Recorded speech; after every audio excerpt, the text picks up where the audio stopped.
Welcome back to another episode of Rock Boys Football. The rich keep getting richer as Ohio State bags another commitment on the 2023 recruiting trail.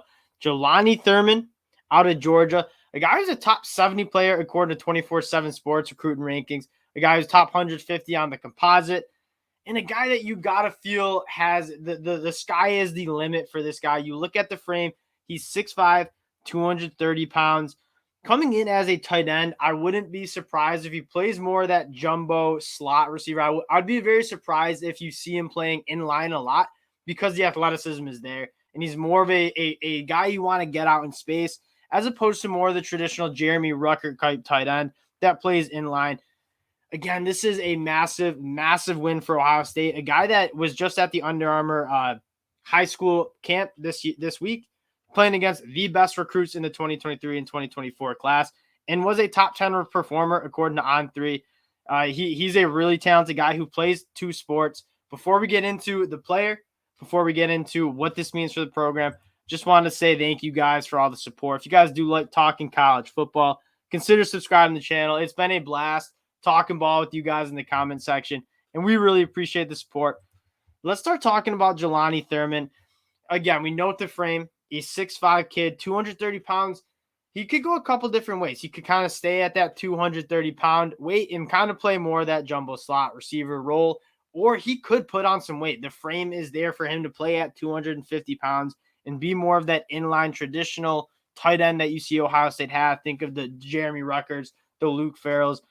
But again, what I want to emphasize is the potential this guy has in the 2023 class. He's a young kid. He's played two sports, and I love when tight ends play basketball too. We're going to take a look at some of his highlights because if you guys don't believe me that he played basketball, you just check out these two plays, and you'll see what I mean when he played basketball and the importance of being able to be physical at the high point and catching balls. Comes up, just grabs this right over this guy's head. You see the ball skills and you see the comfortability of going up and catching the ball. And this is what I want to see as a tight end, being able to go over the middle of the field, catch a ball, and take a hit. That's kind of what you want to see, and that's what you're getting out of this kid. And you take a look at what Ohio State is doing with this class. It's incredible. I mean, we talked about the wide receiver recruits. They get another pass catcher guy, and yeah, Ohio State hasn't used the tight ends a ton the last couple of years, just because of how good the wide receivers have been. But if you look at the future of what this offense specifically can look like, again, the number one class in 2023, and it is just disgustingly filled with talent. Brandon Innes, Carnell Tate, Luke Montgomery, Noah Rogers, and then you have to scroll all the way down to get to Jelani Thurman, who is, again, a guy that's a top 150 recruit, and he's kind of not even in like the top 7 of the guys coming in. They also have Ty Lockwood, too. Two guys who are 6'5", great tight end frames, who just need to fill out their frame a little bit more. And again, that's what you do when you get to Mickey Mariotti and that strength and conditioning staff at Ohio State. He's going to get him right. He's going to put the weight on him. I'm very interested to see what the progression of these guys go. You see two different ways. You see more of that traditional tight end that Jeremy Ruckert played.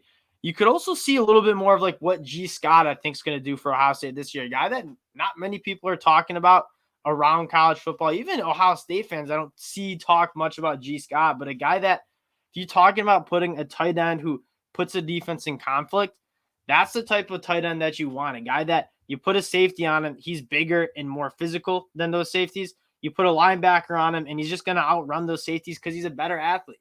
The matchup nightmare, what Jelani Thurman brings, or what a guy like G. Scott brings, is it's good. And you wonder why Ohio State is getting all these top commits. They know the quarterback play is going to be good. So if you're a wide receiver, again, I love putting myself in these high schooler shoes because I've never had a chance of doing that. 5'8", 150 pounds in high school. But if I was a top athlete, a pass catcher athlete, trying to decide where I'm going to go to school, Ohio State's quarterback play at the college level has been phenomenal for years. And you go to Ryan Day, you're going to play for a great quarterback and you're going to play for a great offense. And that's how you get to the NFL. Guys like Garrett Wilson, Chris Olave, just the long historic mark of pass catchers coming through Ohio State. that kind of sets the trend of where these high schoolers want to go. They want to go play with the best quarterbacks. They want to go be around the best wide receivers.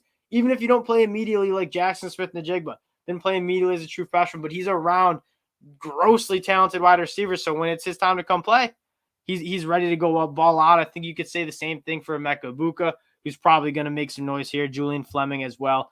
Again, guys, the rich get richer here. Jelani Thurman commits to Ohio State, moves him back to that #1 overall recruiting class. We appreciate the support. If you guys enjoy the content, consider subscribing to the channel. We always appreciate it, even if I'm not the biggest Ohio State fan. And we'll talk to y'all later. Y'all have a good one. Peace.